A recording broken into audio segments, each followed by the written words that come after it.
Hello, folks. It is Tuesday. Ooh, I like how that light just bounced right into the middle of my face. Not making me look a bit younger or slimmer, but still illuminating my face. This is Tuesday, January the 14th. We are halfway there and much to do here. Today's little musical piece is the Sleeping Beauty Waltz. I'll tell you, in Bloomfield, Kentucky, as a little boy, you might hear some classical music on TV. I mean, unless your parent was actually a musician, a musician or a student of music, you didn't hear much classical music unless they used it in a commercial or something on TV. And then we had a GE show and tell, and it was magic because you could control what you were seeing and hearing. It was like a little TV set like thing, and it had a slideshow that told a story, and it had a little 45. It had a little 45 on it. And when on the flip side, why is my head itching? It hasn't itched in months. On the flip side, it was a little classical song, so that's where I learned, like, Tchaikovsky, and I don't even know if I'm even pronouncing that correctly.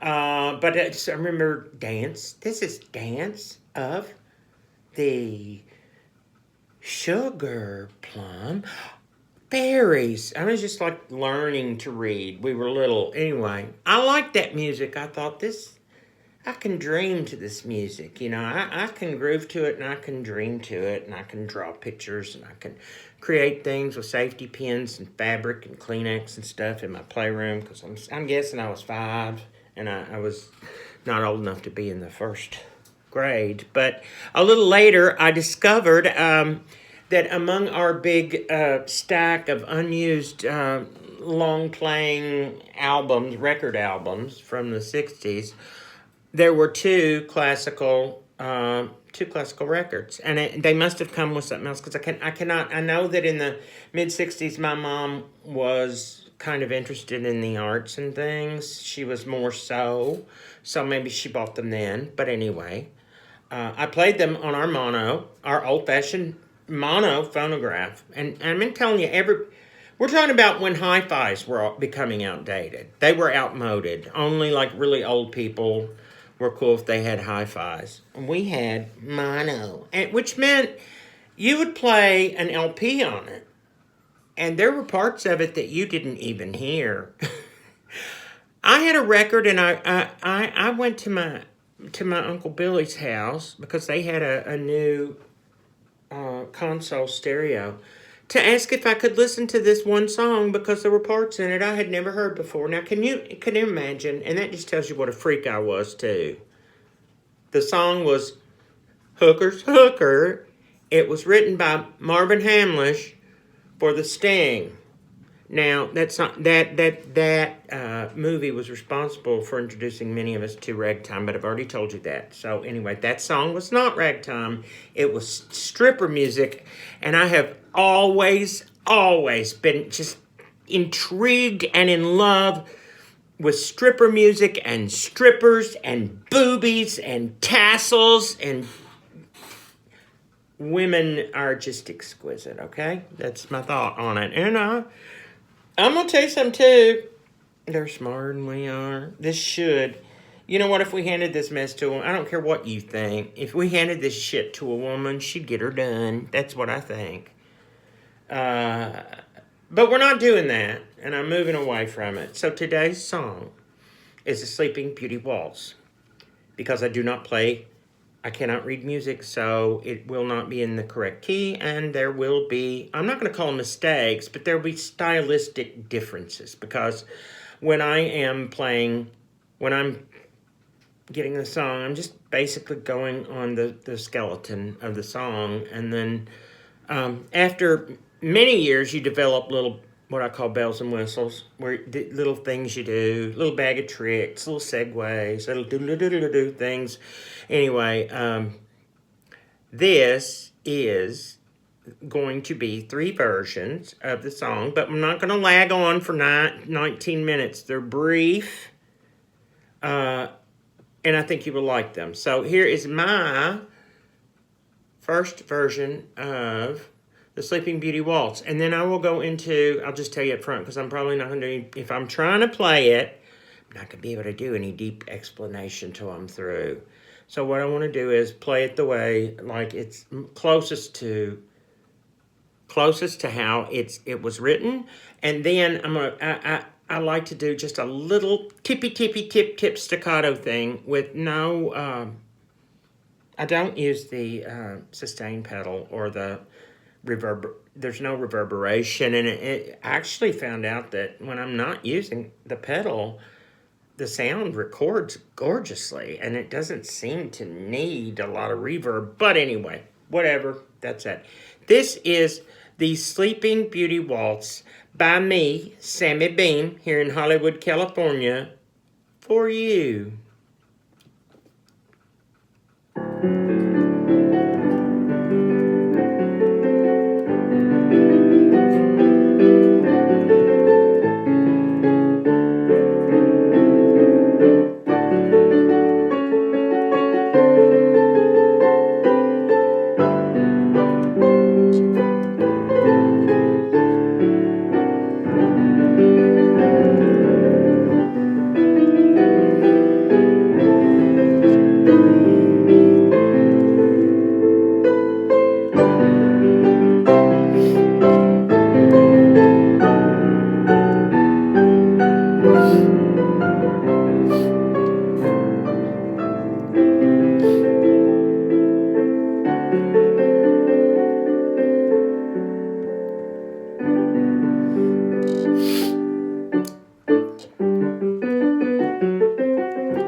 And a swing version.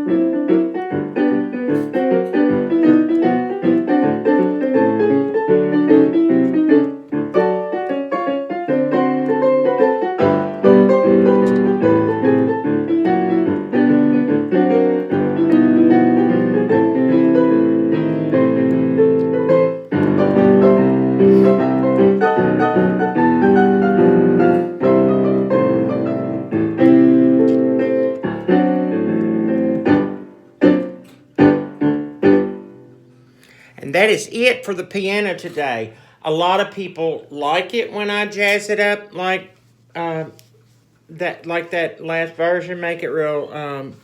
Well, I think I'm making it kind of swing type thing. But I have people who are. I have musical professionals who are repulsed by it. I was honored to play for a function of a group of people I love and admire very much.